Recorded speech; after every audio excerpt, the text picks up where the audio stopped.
Hi, everybody. My name is Chris McKerracher, and I'll be going first. And Cindy, you didn't do too bad on my name. That's pretty much how everyone says it. I am going to talk first about the pest management guidelines because I am the pest management guideline coordinator, and it's kind of my area of expertise. And so I have a couple of different things that I'd like to speak to you all about today. We're just going to do a really brief kind of deep dive into a couple of the aspects of the pest management guidelines. These are really big documents and they have a lot of information. But today I'm going to just touch on a couple of things that I think might be helpful for people making decisions. And that's going to be our year-round program, our relative toxicities of insecticides and miticides to natural enemies and honeybees, the bee precaution pesticide rating database, the water tox database, and we're going to talk a quick little bit about susceptibility of weeds to herbicide control.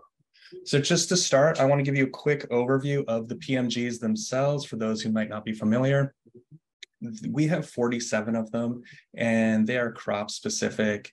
They're peer-reviewed, research-based guidelines to help you with your integrated pest management programs. I'm going to use grape today. So we're going to scroll down. You can see how many we have. I'm going to use grape today as an example. And this is what the main page of our pest management guidelines looks like. I'm just going to scroll through so you can see the different sections. We've got our year-round program, which I'm going to talk about in a minute. Insects, mites, and other invertebrates. Diseases. We've got nematodes, weeds, and vertebrates. And then finally, our more information section, which is where we tuck any information that doesn't necessarily fit in the text or is externally linked. So back to the top of grape, let's take a look at the year-round program. About 27 of our PMGs have year-round programs. These are just checklists that are broken down by time of year so that they can give you guidance on the steps you should be taking at any specific time of the year, so you can be managing your IPM program proactively. So grape actually has two. We've got one for table grapes and one for wine grapes. We're going to take a look at wine grapes here, and we're going to go into the delayed dormancy section. So as you can see here, we have different steps that people can be taking at this time of year. And one thing I'd like to highlight is looking at the glassy wing sharpshooter section. You can see here it says monitoring form. And this is something that I think is useful. We have monitoring forms that are available. These are PDFs. You can print them out and you can take them with you when you're doing your monitoring scouts or when you're doing your scouting and keep records. And these are developed with the help of UC experts. So they should be very helpful for you. So that's where you get your monitoring form. The other thing I'd like to draw your attention to is the other pests section. In this particular case, this is a photo ID page that links to here.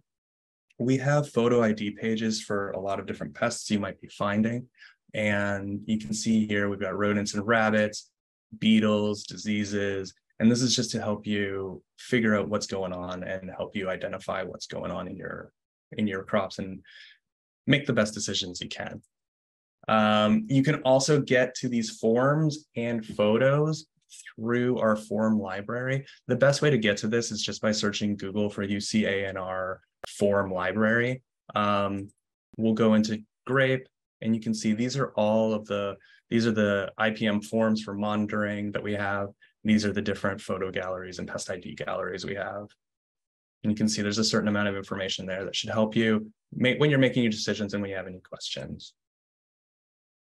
So going back to the grape main page here, we're going to take a look at our relative toxicity table. And this is to help you protect your natural enemies in your grapes or your other crops. So what this is we'll just click on it to go through.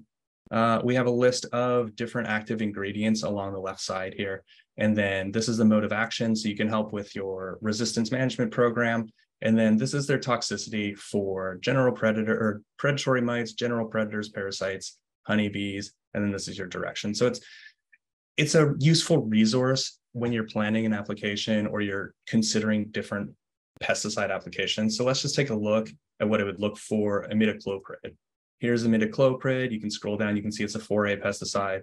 There's no information here, but it's a low toxicity to general predators. We can see it's a very high toxicity to bees, and we have no information for parasites and predatory mites.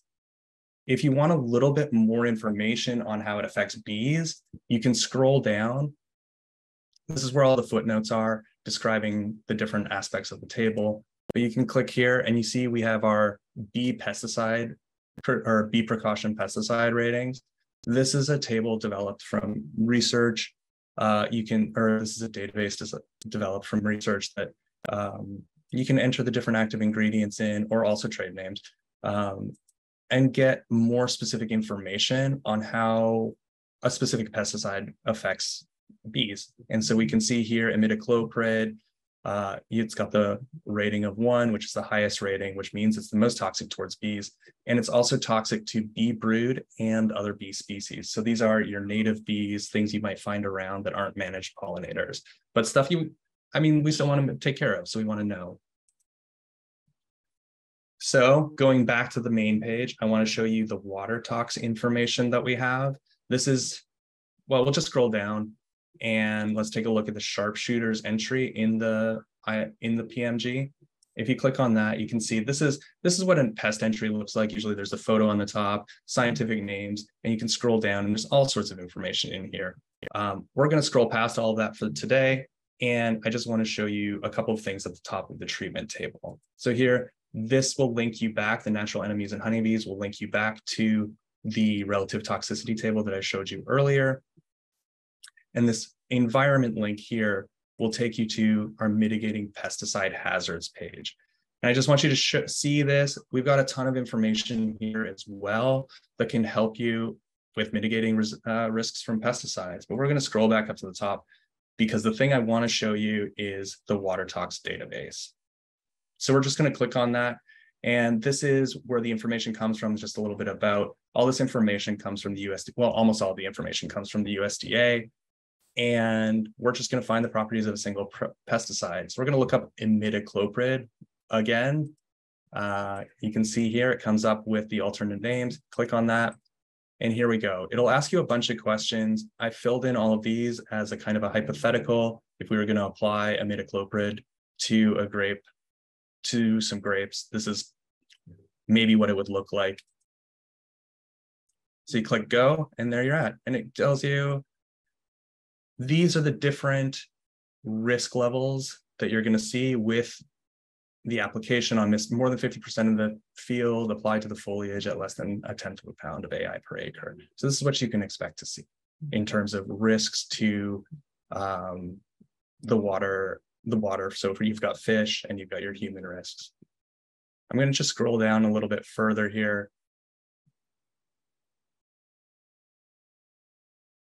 If you need to change anything on the list, you can just change it and update it, and it'll give you the new values for that. And finally, I just wanted to take a quick look at our weed susceptibility to herbicides. I'm going to scroll down again. This is, again, another table that hopefully will help you make decisions that are useful or that are effective for you. These are tables. You'll find them in almost all of our PMGs as well. And they have, across the top, you've got a list of herbicides across the top. So this is simazine, this is your glufosinate, this is your glyphosate, your mode of action for, again, your resistance management programs. And then you can see there's all of these weeds down them. And you can see that we've got a ton for grapes. And it just lists how effective they are for the pesticide that you may be thinking of applying. And then, that was just the, whoops. And this is just the key to let you know what the different pesticides that are on the table are. So that's the end of my quick talk. I know that was a whirlwind. Thank you so much for watching, and let me know in the chat if you have any questions. And I saw Peter was putting some links in the chat too, so hopefully that helps. And if you need to get a hold of me, you can always email me with further questions. I'm always happy to answer questions. Okay, so I will talk briefly about online courses that UC IPM offers. We have over 30 online courses which are self-paced and accessible most of the year. 24 of these courses have a continuing education credits, providing in total over 30 CEUs from California Department of Pesticide Regulation, Structural Pest Control Board, Certified Crop Advisor, and also International Society of Arboriculture. Not each course have units for all 4 of these agencies. You will have to check course by course. All our courses are accessible free of charge. However, there is a fee if you need a CEU certificate that covers our administration related costs with reporting and all that stuff. Every year we implement an early bird fee, which is a 50% reduced price for our courses from January through October. And in that way, we are trying to encourage everybody to take the courses early and not leaving it at the end of the year.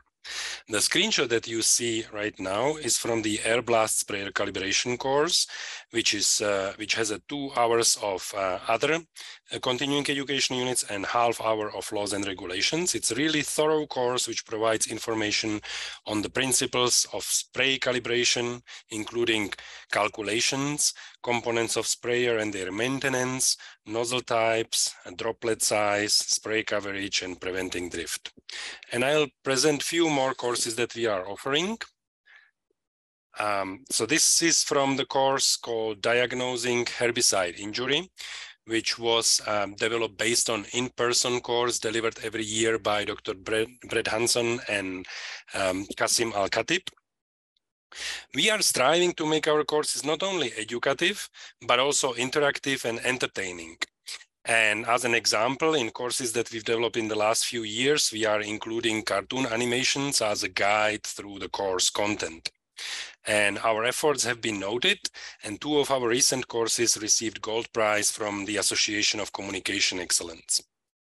In this particular course on diagnosing herbicide injury, we provide information on how to investigate crop injury when herbicides are suspected cause.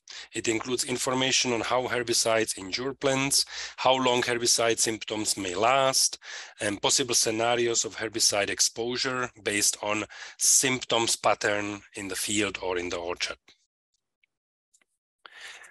These 3 courses are our latest one, published within the last 12 months as a part of Urban Pyrethroid and Fipronil Use series.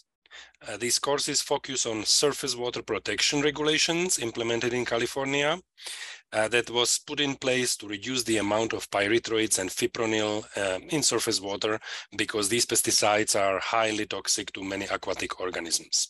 And as you can see, this is also one of those courses that received an award. These are 2 highly frequented courses that offer laws and regulations continuing education units. The proper pesticide use to avoid illegal residues offers 2 units of laws and regulations and provides information on pesticide residues, monitoring, tolerances, and risk assessment. The course is focused on important sections of the pesticide label with particular focus on parts that may be misunderstood and result in illegal residues. And the second one is a proper selection, use, and removal of personal protective equipment with 1.5 CEU of laws and regs, and provides information, obviously, on proper wearing, cleaning, disposing of, and storing of personal protective equipment. Here I also want to mention that recently DPR revised conditions for approval of continuing education units for both in-person and online courses, whether they are self-paced online courses or webinars. So starting from January 1st, 2024, there are some changes in ID codes for continuing education courses. And there are significantly stricter conditions for continuing education courses approvals and for monitoring participation of both in-person and online courses. So be ready that you will feel some changes starting from January 1st. And as a result of this new regulation, we will need to make some changes in our online courses, and they will not be available throughout January. So if you need to take the courses for this calendar year, you still can. through December 30. But then in January, for 1 month, our courses will not be accessible. And how to find them, go to UC IPM homepage. And on the top banner, click on Training and Events, which opens the page with a list of all our courses, and simply click on the right-hand side into Enroll to the course. How are we doing on the time? I will mention one more thing before passing the microphone to Tunyalee, and that's our series of webinars called UC Ag Experts Talk, which we started back in 2018. Since then, we have delivered over 50 webinars. These are 1 hour long webinars scheduled usually on Wednesdays from 3 to 4 p.m. And we deliver them in the blocks, a spring block and autumn block. Each of these webinars is also having a CEU from DPR and sometimes also Certified Crop Advisor and International Society of Arboriculture. If you would like to get in our mailing list to be informed about these webinars, please reach out to me. I will share my email address in the chat. All these webinars are recorded and hosted on UC IPM YouTube channel. So if you want to see any of those 52, you can just Google UC IPM and YouTube. When you are watching these recordings, unfortunately, you will not get CEUs. That's really for learning. And because time is limited, I'll leave it here and pass mic to Tunyalee. I'm Tunyalee Martin. I'm UC IPM's Associate Director for Communications, and I'll be going over the pest weather model. So going back to the pest management guidelines. Thanks, Peter, for stepping in while I had my problems with the sharing of my screen. And I'll be focusing on the pest weather models that are used in grape. That's the degree day models, and then also the grape PMI models. Okay. I think we're all good now, right? All right, so let's start with the degree day models. I know, Cindy, you did something really quickly for me, and I'm not sure if y'all will be able to answer me back, but if you can, we're all wondering, do you use the degree days for pest management, for which pests and which crop? And let us know in chat if you can. We're always interested in how you all are using the tools that we have online. And while you guys are doing that, as you may already know, insects require a certain amount of heat to develop from one stage to another in their life cycle, so from egg to larva. And that unit of heat is called a degree day. So researchers figure out the temperature and time, or the degree days for a pest, to get them from one stage to another, and you as pest managers can use this information to time a treatment or other pest management practice when, say, orange tortrix is at its most vulnerable stage. So I'm going to show you 2 ways to find the pest weather models on the UC IPM website, and I'm going to stick those search key terms into the chat. And thank you for answering. I love seeing that, and I'll look back on that later to see where you guys are using it. So the first way is to go into the pest management guidelines page for that pest. And so for us, the easiest way is to use Google, right? And so you're going to use the search words UC IPM, PMG, that's for pest management guidelines. You're going to go into grape. And I, of course, picked the longest pest name ever, and then type in that pest name, and it should show up in Google. So you can navigate our webpage, or you can kind of do this. And then scroll down to that section on degree days, lots of scrolling. And then you can click on that link to go to the degree day model here. So that was the first way.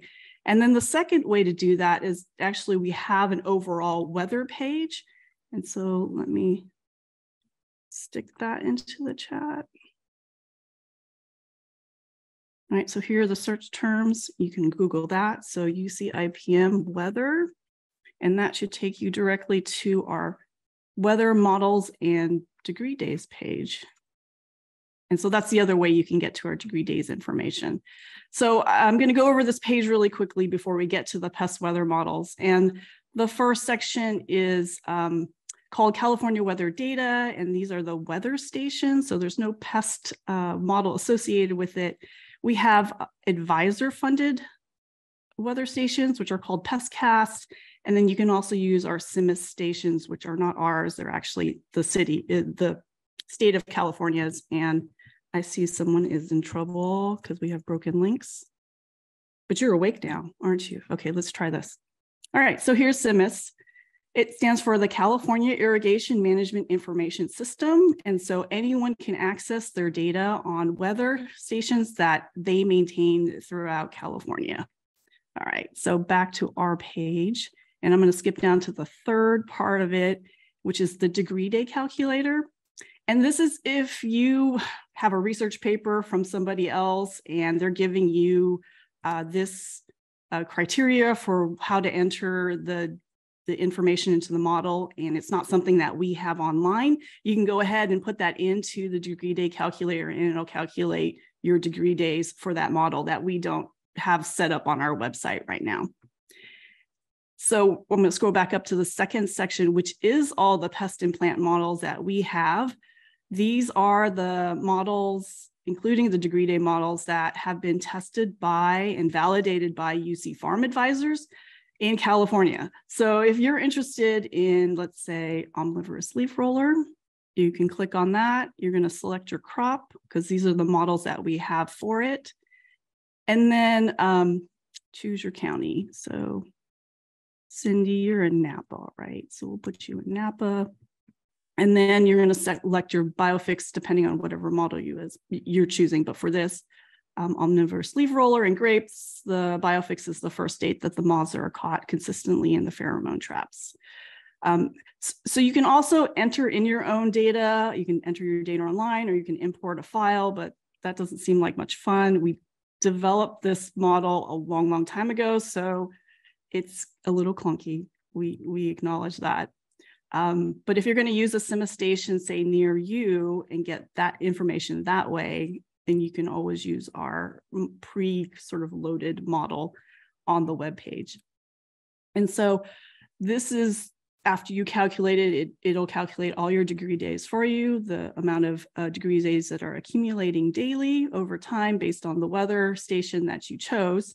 And you've gone to the pest management guidelines. And so you know at 500 degree days, that's when you start to monitor your clusters. So you're going to scroll down to 500. And when that 500 shows, that date is approximately when you need to start doing whatever it is it says in the pest management guidelines that you're supposed to do. And of course, right, this is what you should have done in 2003. But as you're going through, it'll calculate to whatever day it is. And so you can kind of see what things are closer. We don't have anything that's forecasting yet, but it's actually something we're working on. Okay, so the other pest weather model I wanted to talk about today is the grape powdery mildew risk index. So I'm interested to know if you all use that. So let me know in chat. And then again, I think the easiest way to find this is to use the keywords, but this is the model that you're going to use to determine when fungicide application should begin for powdery mildew, and then how often it should be repeated, and then what you can use. Okay, so here are the search terms in chat. And this one's a little bit harder to find. So let's try it out and see. UC IPM, grape powdery mildew, and I add the weather to it because it's a weather model. So right now Google is bringing up right, the pest management guidelines webpage, which is great. You can also find the model there, but I want to go directly to the model, which is this one. And so this is the grape powdery mildew risk index page. We have a special page for this one because we actually start and stop it at a certain time. And so the way this works is we have weather stations in certain counties, and we ask the farm advisors in those counties to tell us when a certain indicator variety is at 50% at a bud break in their county. And we report that date online. So say when 50% of the Zinfandel vines in Amador County are about at bud break. And we report it here, and then we start the model for that county, for Amador County. So I'm going to scroll up to San Joaquin. So you can see that bud break, about 50% of the vines were at bud break March 24th. And so we started the model, and this is where it tells you, it goes through the rules that are in the pest management guidelines, what the model is, and then it'll say, whether the disease pressure is high or moderate or low. And you can go back to the pest management guidelines here to see what that means. So more scrolling, look away if you get car sick. Here's the risk index information. If you want to know more, here's pretty much the rules and the model that we're following. And then this is the table that you can look at to know if I have a certain amount of disease pressure, what are my potential fungicides to use, and then also the suggested spray schedule as well. All right, and so that's it for me. Sorry about that blip in the beginning, but thank you so much.